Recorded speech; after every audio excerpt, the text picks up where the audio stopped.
Today I want to talk about a concept called wise mind.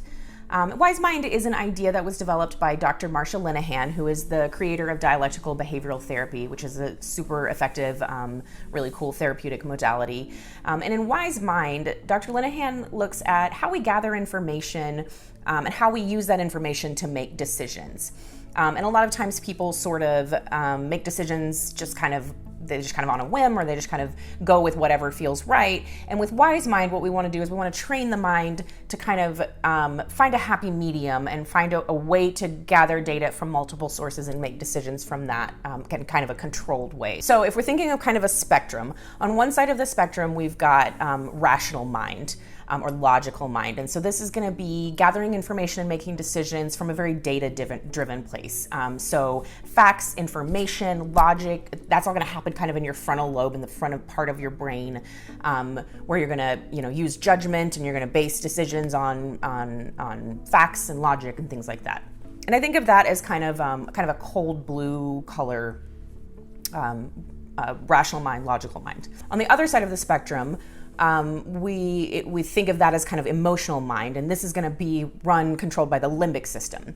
And emotional mind is very responsive to what's happening around you. So whatever the experience is that's happening around you, whatever kinds of cues in the environment are happening, the limbic system is going to respond in certain ways. Sometimes the limbic system provides you floods of emotions because it is trying to give you information about a situation, potential downsides to a situation. Sometimes it's reacting to past events that have nothing to do with the current situation. But emotional mind is trying to give you information through your feelings. So people tend to fall kind of on either side of this. They tend to either gather in a lot of information and make a lot of decisions just based on logic, or they tend to be very emotional minded and kind of make decisions based on emotion. And what we know is that both of those are really valid, and both of those in isolation are really ineffective. You do have to be able to tap into both of those. If you're too heavy on the emotional side, you're not coming from a place of logic or a place of reason. But if you're only coming from a place of logic or a place of reason, then you're missing out on all of the information that the limbic system is offering you. And additionally, that information that the limbic system is offering you also serves as kind of a processing or a cleaning out of some of that old stuff.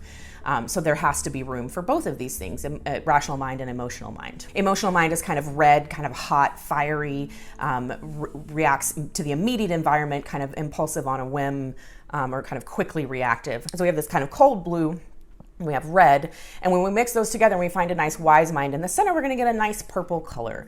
And that's where I want you to think about staying in terms of how you're taking in information and how you're making decisions and processing that information, that you want to stay kind of in the purple zone. So sometimes it can be helpful to think about it like an interview. So something's going on and you need to understand what's going on. You can interview rational mind and you can say, rational mind, what is the data here? Give me the logic, give me the facts, sell me on your side of it. And then you can kind of go and interview emotional mind. And emotional mind may be saying, oh my God, no, this thing happened before. I'm trying to save you. I'm warning you that this is a potential pitfall. You might get hurt here. You can say, oh, okay, thank you, emotional mind, giving me good information. Want to know that. And then wise mind says, what can I take from both sides of this so that I can get information from balanced sources and I can make decisions from a balanced perspective. Now, the pursuit of wise mind is at the heart of anxiety management, because anxiety loves the ends of the spectrum, right? Anxiety loves to get all wild and feelingsy and tells you all of these big disasters are about to come and everything feels really terrible, so everything must be really terrible.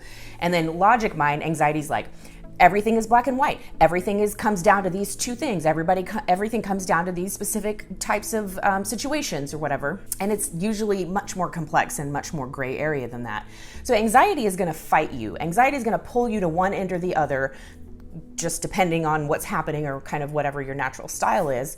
And so when we're talking about anxiety management, it's really important to talk about how you're pulling anxiety, you're getting that voice to shush so you can pull yourself into that wise mind. So interviewing both sides of it, being aware if you're in the red or if you're in the blue or if you're in the purple. And if you are in a moment, you notice that you're like really heavy in the red side of things, you're having big emotional reactions, you may need to say to yourself, I can't make any decisions right now. I'm too heavy on one side of the spectrum. It's not purple enough. Similarly, if you're going in and you're making a decision and you're just coming in from hard facts and data and that's it, you may need to be aware that it might be a little bit too on the blue side of things, and you might need to take some time and do some emotional processing and give yourself some space to kind of hear what the limbic system has to say so that you can make decisions from the wise mind approach. So let me know how that goes for you. Find me on Instagram, Facebook, drkarenmcdowell.com, and I will see you next time.